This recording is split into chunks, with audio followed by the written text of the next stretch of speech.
राष्ट्रगाथा channel पर आने वाले सभी श्रोताओं को और दर्शकों को मेरा सादर सप्रेम नमस्कार।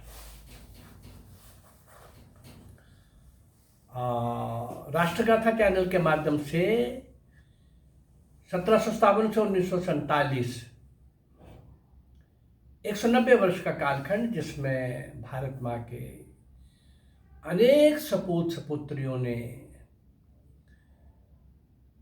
वीर क्रांतिकारी और वीरांगनाओं ने, बाल बालिकाएं, किशोर किशोरियां, युवा युवतियां, हर आयु वर्ग के लोग देश विदेश में असंख्य जान कुर्बान कर रहे थे, फांसी के तख्तों पर झूल रहे थे, जेलों के अंदर लंबी कठोर यातनाएं सहते सहते दम तोड़ रहे थे, और काला पानी जैसी घोर नारकीय अंडमान काला पानी की जेल, जहां से 90% लोग वापस नहीं आए, वहीं मर खप गए। एक तरफ ये सब चल रहा था और जिनके परिणाम स्वरूप देश जाग रहा था, कुर्बानी और बलिदान की गूंज दूर दूर तक जा रही थी, माहौल पूरी तरह से गूंजा हुआ था और देशभक्ति के वातावरण से इनके ये कुर्बान और बलिदानियों ने पूरे वातावरण को ही गुंजा दिया था। लेकिन उनमें से किसी का भी नाम इतिहास के अंदर नहीं दिया गया। और हमें क्या बताया गया, आजादी किसने लेके दी है, इसकी चर्चा जरा बाद में करेंगे। पहले जो मैंने कल एपिसोड शुरू किया था, ऐसे ही अज्ञात, अल्पज्ञात और पूर्ण रूप से अज्ञात वीर क्रांतिकारियों की, वीरांगनाओं की, नायक नायिकाओं की, जो मैं आपके सामने उनका शौर्य और वीरता का जीवन लाने का प्रयास कर रहा हूं, उनकी कुर्बानी, उनका बलिदान आपके सम्मुख लाने का प्रयास कर रहा हूं। उसी श्रृंखला में कल 3 नाम जुड़े थे, श्री जसवंत सिंह, श्री देवनारायण तिवारी और श्री दलपत राय। आखिर में देखा होगा कल के एपिसोड में, वो ट्रेन का अंग्रेज ऑफिसर से बहुत बढ़िया क्वालिटी की बंदूक छीनने का जो योजना बनाई गई, और कैसा उस ट्रेन के अंदर फिर उनका योजना से अपने वो बंदूक लेकर के जाने से पहले क्या क्या हुआ ट्रेन के उस डिब्बे के अंदर, लेफ्टिनेंट GR हैक्स की बंदूक छीनते हुए, और उसके साथ जो लेफ्टिनेंट शाहीन वहाँ प्रवास कर रहे थे जेल के उसी ट्रेन के डिब्बे में, तो उसके साथ दलपत राय ने किस प्रकार से उसको रोका और कैसे वो कटार टूटी और कैसे वो लाइट ऑन करके चेन खींच करके, और अभी रुकी भी नहीं थी ट्रेन, थोड़ी आस्था हुई थी, तो तीनों उतरकर जंगल की तरफ भाग गए। ये कल हमने एपिसोड के अंदर देखा। सुबह होते ही, अर्थात 14 जुलाई 1931 1931 को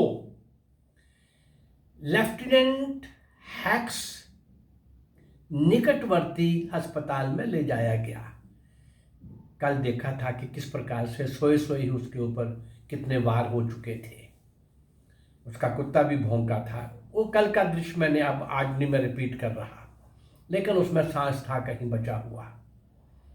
अस्पताल लेके गए जहां उसे बचाया नहीं जा सका, और उधर लेफ्टिनेंट शाहीन से विवरण प्राप्त करके अपराधियों की, यानी जो ये कर रहे थे, इनकी खोज तत्काल प्रारंभ कर दी गई। एक पुलिस दरोगा जो सबसे पहले घटनास्थल पर पहुंचा, उसने अपने अंदाज से रेलवे लाइन की तरफ चलना शुरू कर दिया। थोड़ी दूर चलने पर उस लाइन पर काम करने वालों का एक समूह मिल गया,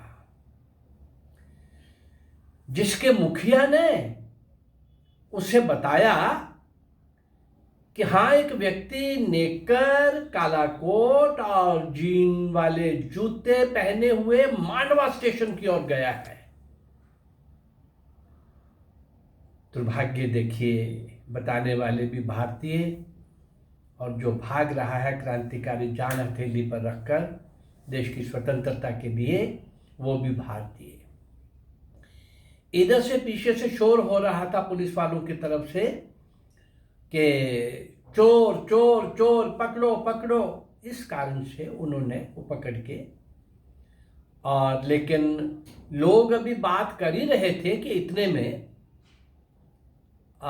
एक रेलवे ट्रॉली उन्हें आती हुई दिखाई दी। पुलिस दरोगा ने वे ट्रॉली रुकवाई। उस ट्रॉली में रेलवे के 3 अफसर सवार थे। उनमें एक मुंबई का डिप्टी चीफ इंजीनियर था, दूसरा भूसावल डिवीजन का इंजीनियर था और तीसरा व्यक्ति उसका सहायक था। पुलिस दरोगा ने स्थिति से अवगत कराया इस ट्रॉली के 3 लोगों को। वे सब ट्रॉली में बैठकर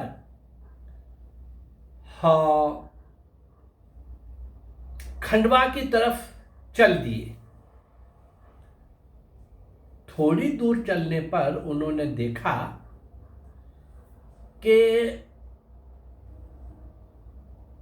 जो हुलिया बताया गया था वैसा ही एक व्यक्ति पटरी पटरी पर जा रहा है, पटरी पटरी से जा रहा है। ट्रॉली को रुकता हुआ देखकर वह व्यक्ति पटरी छोड़कर जंगल की तरफ भाग गया, जंगल की तरफ भाग गया। हाँ,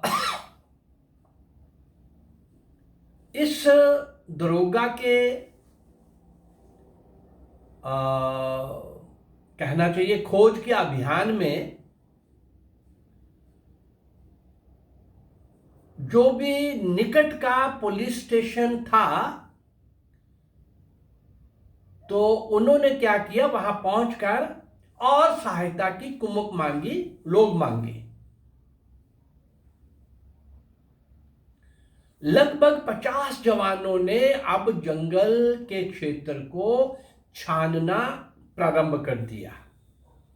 5-5 का एक जत्था बनकर और पूरे जंगल के क्षेत्रों को विभाजित कर उन्होंने खोज प्रारंभ कर दी।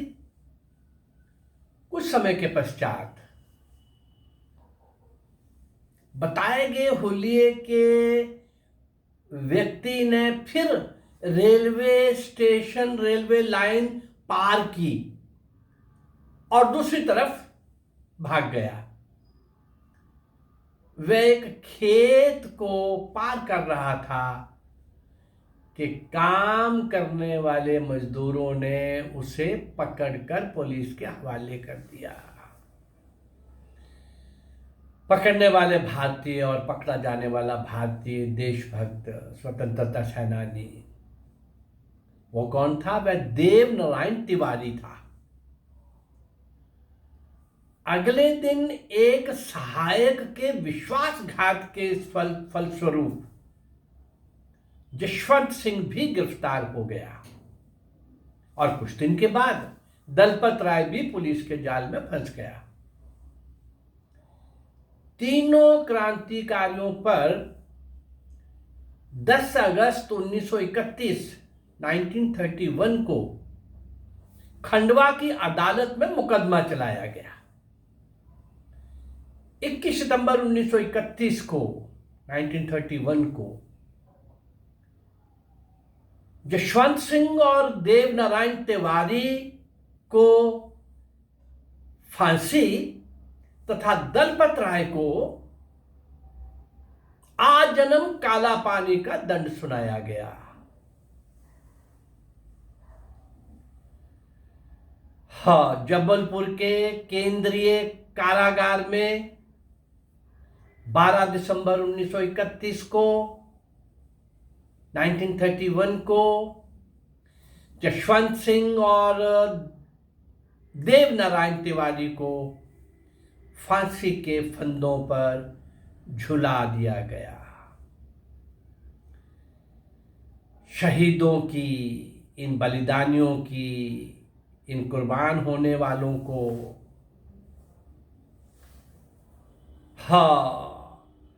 इनकी कुर्बानी को श्रद्धांजलि अर्पित करने के लिए उस दिन संपूर्ण जबलपुर नगर में पूर्ण हड़ताल रही। जशवंत सिंह का जन्म 27 जुलाई 1909 को सागर में हुआ था। ये सागर, ये जबलपुर, ये खंडवा सब मध्य प्रदेश के, आज के मध्य प्रदेश के स्टेशन हैं। हाँ, उनके पिता का नाम, जशवंत सिंह के पिता का नाम श्री नन्नू सिंह था।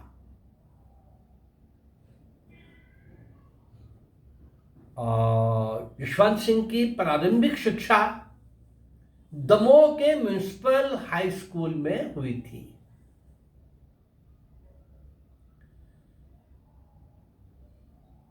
चंद्रशेखर और भगत सिंह, श्री चंद्रशेखर और श्री भगत सिंह के बलिदान ने जशवंत सिंह को क्रांति की ओर आकर्षित कर लिया था, हो गया था।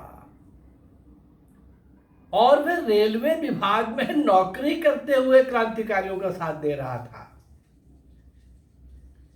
फांसी के पूर्व जशवंत सिंह ने, उन्होंने एक पत्र लिखा अपने पिता को जेल से। क्या लिखा? आप मेरी मृत्यु से दुखी ना हो, आप यही समझ लें कि आप 6 नहीं 5 पुत्रों के पिता थे। मैं एक वीर की मौत मरूंगा, आपको भी मुझ पर गर्व होना चाहिए। और पिता ने बाद में जो एक वाक्य बोला वो यही था कि भाई 5 को तो मैं नहीं जानता, मुझे तेरे पर ही गर्व है और मैं एक पुत्र का बाप होना भी अच्छा, ठीक, बढ़िया कहलाऊंगा।